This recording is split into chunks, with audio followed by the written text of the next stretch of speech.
विपक्ष लगातार मांग कर रहा था कि सरकार एक विशेष सत्र बुलाए संसद का, जिसमें ऑपरेशन सिंदूर, पहलगाम आतंकी हमला, पाकिस्तान के साथ सीज फायर पर चर्चा हो। विपक्ष ये भी कह रहा था कि हम चाहते थे कि संसद के अंदर अपनी सेना का धन्यवाद करें, लेकिन संसद के इस विशेष सत्र की जो विपक्ष की मांग थी, उसके बीच सरकार की तरफ से मानसून सत्र का ऐलान कर दिया गया और इस मुद्दे पर भी अब वार पलटवार शुरू हो चुका है। विपक्ष और सरकार के नेता आमने सामने।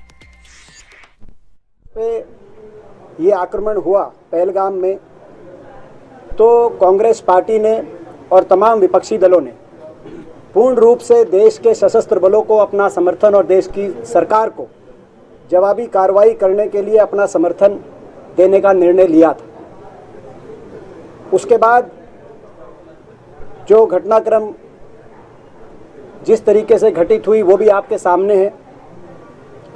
जब सीज फायर की घोषणा की गई अमेरिका द्वारा और उसके बाद के घटनाक्रम के बाद स्पेशल सेशन की हमने मांग उठाई और हमने कहा कि ये महत्वपूर्ण है कि एक और तो स्पेशल सेशन के माध्यम से सभी सांसद, सभी दल एकजुटता से अपने सशस्त्र बलों का धन्यवाद कर सकें और दूसरी ओर बिंदुवार पूरे घटनाक्रम पर सरकार अपनी बात रखे। मेरी जानकारी में 26 ये दल से जो इकट्ठे हुए थे, जो जिनसे इंडिया अलायंस बना था, अब 26 में से कुल 16 इकट्ठे हुए, तो ये अपने 26 दल ही इकट्ठे नहीं कर पा रहे, तो किस बात की बात करें। और फिर जो दल इकट्ठे होने, जरा दीपेंद्र हुड्डा जी से पूछें क्या उनकी पार्टी एक साथ है, एकजुट है सारे विषय पर?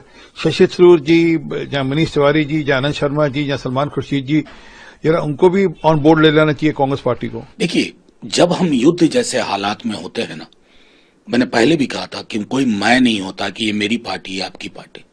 अगर कहीं कोई चूक होती है तो देश की चूक, उसकी भी ओनरशिप हम लेंगे, क्योंकि हमने सरकार और सेना के साथ हम खड़े हुए थे। तो और उसके हमारे पास एक रवायत है, एक परंपरा है।